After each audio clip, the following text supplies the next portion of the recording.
Hi, everybody. I'm here to talk to you about the syllabus for our course. The syllabus is the same for summer, fall, spring. The difference is that in summer, the class is 6 weeks long, and in fall and spring, the class is 16 weeks long. But the only thing that really changes is dates. So, in all other ways, the syllabus is the same. This one happens to be for summer, but it's the same. Okay, so a couple of things. First of all, in the summer, um, office hours are by appointment only. I'm happy to make appointment, no problem. In the semester, there are set weekly hours. They do change from semester to semester, but you will find those in CityZoom. So, like, there's a menu over here that says CityZoom. If you click on that, it will show you whatever is scheduled for that semester. And be careful to check when you want to come to office hours because sometimes times get changed and you're going to see it there. But if you just assume that it's always going to be the time that it usually is, you might end up missing office hours you want to go to. Okay, so the course is basically the beating heart of the social work degree. What comes next is the practicum course, but you have to take this first. The course calendar, I would click on this and show you, except, well, I can show you an old one, I guess. So, this is a previous semester. This is the most recent semester. And it's going to look something like this. The summer calendar looks nothing like this, but it will look something along these lines. And, for those of us who think visually, this is how it will help you. But for other folks, there are other ways to see what is due. You can click on the calendar in your navigation bar on the left. There are also, the announcements will tell you when things are due, that sort of thing. So there's lots of ways to know when things are due. I prefer to have the course calendar, but you might prefer something different. Also, at the very bottom of the syllabus, when it is enabled. Now, I don't have any assignments in this class yet. Literally, they are not imported into the class yet. So there's nothing that you can see. But at the bottom, usually there's a list of assignments. Okay, so I'm not going to go through absolutely everything, but the important dates are at the top there. The communication plan, people usually scroll right past that, but you should probably pay attention to it because it tells you how I respond to your questions and also how I respond to your submissions. Bottom line, if your submission did not get full credit, I will tell you why. Sometimes you have an opportunity to revise, sometimes you don't. It depends whether the assignment is locked or not. If it's already locked, it is what it is. But if it's not locked yet, you can revise it with, of course, the exception of an exam, right? So if it doesn't get full credit, I'll explain why. If you ask me a direct question, I will answer it. If your submission is exceptional in some way, I will tell you why. And if there's just something that I want to add, I will add it. Right? I will give you my thoughts. And a lot of times people get confused by this because they're like, well, you had thoughts about what I said, but you gave me full credit. Yeah, I just have thoughts that I wanted to share with you. That's my job. So don't get thrown for a loop if that happens. If you got full credit, don't worry about it. You're done. Okay. So the assignments that you have, or rather the assigned work that you have in this class, are discussions and assignments, and I'll talk about all of those a little bit later. But there are two types of discussions, and one of them gets you points and credit, and you have to do them. Well, you don't have to, but they are worth points. And the other kind of discussions are not. worth points. Okay, so those types of discussions, they are just there for you to communicate with me and communicate with your classmates and ask questions about whatever is going on in that module, right? So every module has a discussion for you to ask questions about, and that's what it's there for. So, there are many modules that go by that people don't ask questions, but there are also lots of modules that go by where there are lots and lots of questions. So, it just kind of depends what's going on. All right. So you definitely belong here. Sometimes people take this class in their first semester of college and they feel a little out of sorts and are worried that they don't belong in college, especially if they're first generation students. There's nobody in your family who has gone to college. Don't worry about that, right? The class is not easy, but it absolutely is something that you can do as long as you know how to follow directions. So even if you're new to college, you belong here. It doesn't matter what your background is. It doesn't matter where you came from, your history. You're welcome here, and you're in the class. And it's all the richer for the diversity of the student body. So yeah, welcome. So we have, okay, so I made a little mistake here that I need to edit, but stick with me. So strike off this last one. I decided to do something different with that book. You are going to read that book, but it's not going to be one of your 3 options. Just pay attention to these first 3: Poverty by America, The Turnaway Study, and There Is No Place for Us. You're going to pick one of those books to read this semester, and it depends which one interests you the most, so you're going to look into them and make a choice about what you want to read. And then you're going to take some notes on that book, and that's all you have to do. You don't have to write an essay. You don't have to, do an analysis paper, nothing like that. It is a semester-long project of you reading the book and taking notes. That's all. And the way that this is tested is through the midterm and final exam. So you are asked as part of your midterm to submit a few chapters, and as part of your final to submit the rest of the chapters. And your notes will go in there, and those points go towards your final exam. So the books are. These 3 books were picked for a reason, right? They really kind of encapsulate a lot about social work. That 4th book, again, also encapsulates a lot, but we're going to do something different with that. Okay, so like I said, there's some things to know about the class. Time planning, I've tried to make it as simple as possible. You have to understand for time planning something called the Carnegie Unit. And the Carnegie Unit is supposed to be a standard unit of workload for students in college classes. And basically, if you are in a 3-unit class, you should be doing 162 hours of work in any class the whole semester. So that includes lecture, it includes homework, it includes reading, everything. It includes everything. So in an online class, technically, everything's recorded. There's no lecture that you have to attend, all of that stuff. So it's everything that is done online. Now, here's the tricky part.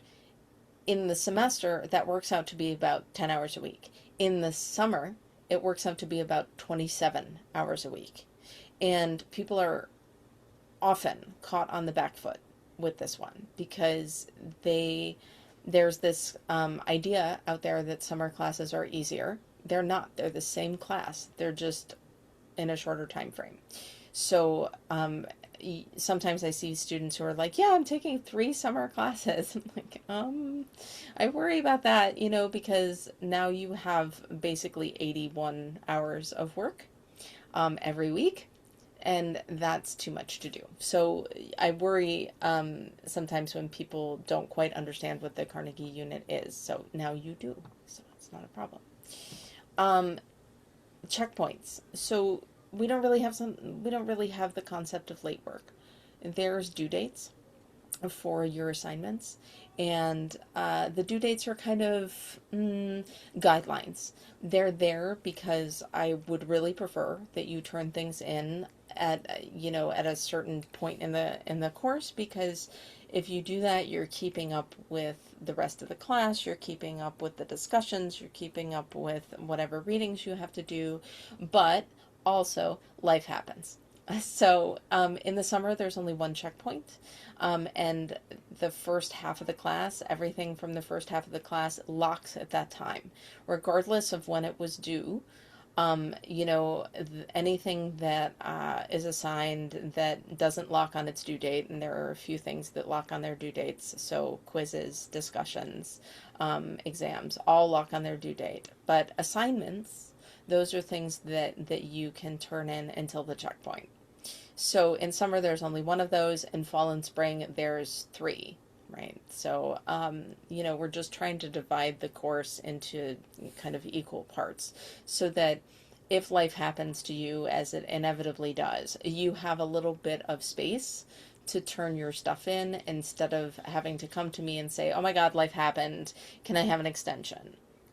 And that flexibility of the extension is built in for everyone, right? So you shouldn't need to ask for an extension because that extra time is built in for everybody. Okay. There's a few things on my instructional site that can really help you. There's a lecture. I actually use this in my psychology class as part of the content. But if you are somebody who struggles with any of these things, prioritization, organization, procrastination, attention, which pretty much everybody does because, 2026. If you struggle with any of these things, then this is a good lecture for you to watch. It's like an hour long, so it's not nothing, but it can give you some good context and some good pointers about how to kind of deal with some of that stuff and get through it. Likewise, if you just have questions and you're like, I really struggle with these things, and I'm having trouble with the coursework. Can you help me, please? I'm happy to help you, right? But I'm gonna send you there first. The Improving Your Grade worksheet has some of the same themes as the lecture, but it will kind of walk you through creating a plan to help you. And the paper writing e-booklet, technically there's no proper papers in this class, but I wrote that some years ago when there was, and it is really useful just in general for putting some structure onto your writing. Okay.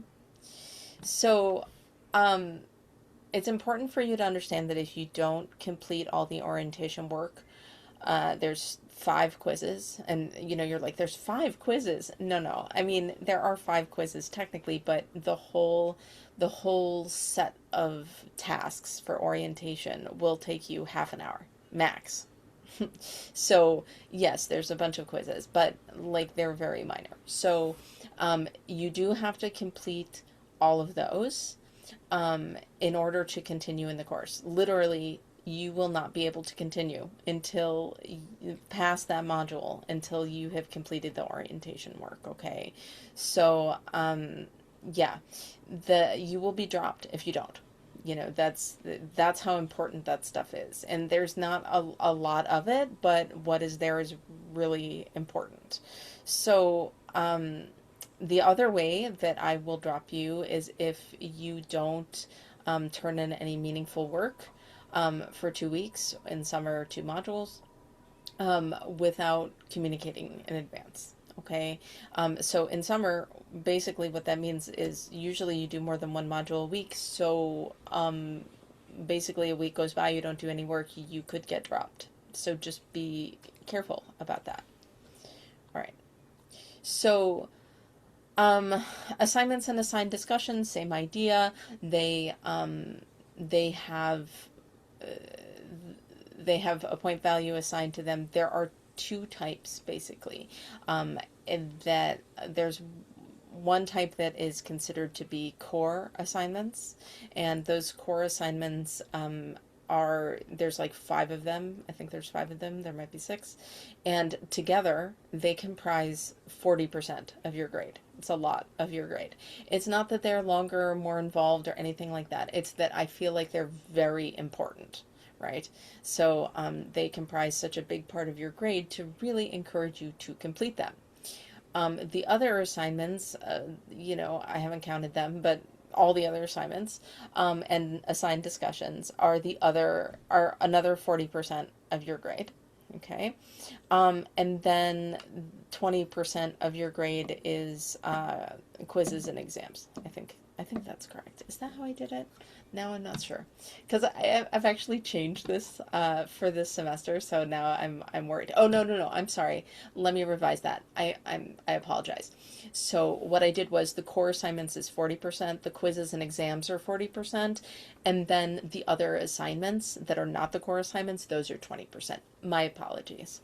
And so the reason why I did that is because I put the your social issue book, right? So Poverty by America, the Turnaway Study, Is There No Place for Us, into quizzes and exams, right? They used to be separate, and that's fine, but it made more sense and was more streamlined and easier for students to kind of fold that into the quizzes and the exams. So they're not a small part of your grade. There's some multiple choice and all of that stuff, but it is pretty much all based on the reading that you have to do, anything that I've assigned for you to do, any videos that I've assigned for you to watch, and the lectures that I have recorded for you. You are going to have to do some thinking to apply concepts to the questions. These are not going to be questions that you can just like plop into an AI chatbot and they're going to be able to give you the answer. It's not those kinds of questions. You're going to have to engage with the materials in order to answer the questions. So there's also essays in those exams, the midterm and the final. The quizzes are almost all, maybe all, multiple choice, but again, though they're not going to be things that you can, just Google or anything like that. You must watch the material, read the material, whatever it is, and then the question will ask you to analyze it, think it through, that sort of thing. And so you really do have to engage with that material. Okay. So I'm gonna scroll by that because I have changed that. So I'm not gonna show that to you. But the bottom line is this: sometimes students get stuck, and I'm here to help you. That's my job. I'm not here to play gotcha. I'm not interested in doing that. So one of the things that sometimes gets people stuck is counting the points. Right. So, as you get close to the end of the semester, you really need to pay much more attention to your points and much less attention to your percentage. Okay. Why? Because on the grades page, what ends up happening is that it defaults to, so when you click on it, the number that you see, the percentage that you see, is based only on graded assignments. All right?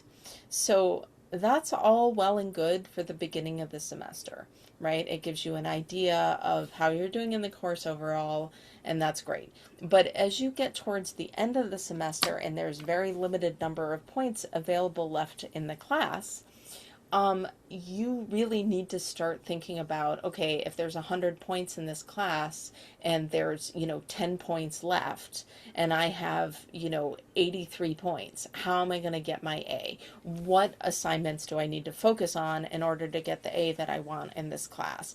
And what happens is that when people don't pay attention to how their grades are displayed, they don't realize that, they're looking at their grades page and they're looking at a percentage that is based only on things that have already been graded, and it looks higher than it will be at the end. So, if we've only done 90 points in the class and you've completed all, or, okay, if we've only done 89 points in the class and you've completed all 89 of them, you're going to see 100%.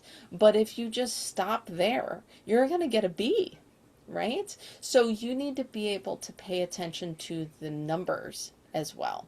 Okay, if that's somehow unclear, it is explained here in the syllabus, but also, like, please reach out, because this is really important to understand, because folks can get it wrong and it becomes a very unpleasant surprise at the end of the semester. Okay. All right. So I am a fair grader. I read, I think, through all of your submissions, even if they don't get a submission comment. I am reading every word. So if I have graded something and it got full credit and you didn't get a comment, but you really want one, feel free to ask. I'm happy to feed back to you. It's just that I will often have 200 students at a time, and if something gets full credit, just not everybody's going to get a comment. Like, that's just, I would never sleep, right? So, the grades. Grades are not rounded up. There's one circumstance in which sometimes a grade will be rounded up if it is very, very close. And that's if you have completed every single possible thing that was offered to you. So if you've completed every quiz, every assignment, every discussion, and you have an 89.95%, I will round you up. However, if you have an 89.95% and you're missing 4 quizzes in an assignment, I'm not going to round you up, because you had the opportunity to do that work and you did not take it. So, just be aware of that. Okay. So, taking the class, pass, no pass. I would rather you talk to me before you elect pass, no pass, because sometimes people do this because they're worried that the class is going to be really hard.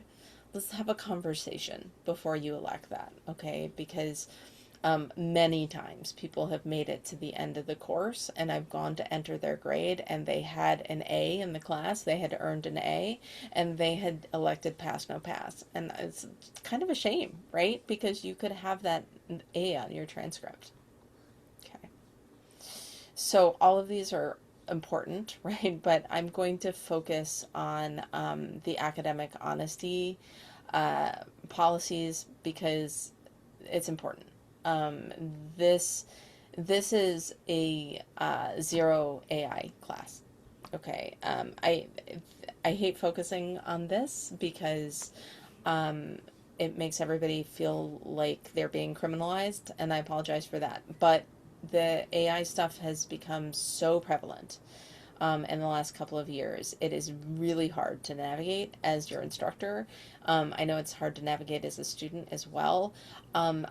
It's not that I think that AI does not have its uses. It absolutely does. But if I tell you, well, you can use AI for this and that, but you can't use it for that and the other thing, it gets very confusing very quickly. And for the most part, almost everything is not AI appropriate anyway. So it just makes more sense to say this is a zero AI class. And there's some guardrails in place to ensure that. So the guardrails are the writing guidelines. So there's a page for this. There's a different video for this entirely, so I will not go into this in too much detail right now. But the bottom line is you have to complete everything in Google Docs. And share it with me in a specific way so that I can track your writing process. I'm sorry that it feels like policing. I hate it just as much as you hate it, but it's so tempting to use these tools when you're tired, right? And like everybody gets tired. I understand. I also get tired. So it can be really, really tempting to use these tools. And the problem in this class is that if you want to become a social worker or if you just want to work in the field with people, you are not always going to be able to, sit down at a screen and ask AI a question. You're going to have to think on your feet. You're going to have to think, critically on your own without help. And the only way to develop those skills is to use them. So, in this class, I'm trying to get you to develop those skills or to begin to develop those skills, right? So, unfortunately, there is no AI in this class. AI is great for busy work, but there's no busy work in this class. There just isn't. So, that's the main academic integrity stuff that I see. There is a little bit of plagiarism here and there, but for the most part, not anymore. Mostly it's just AI.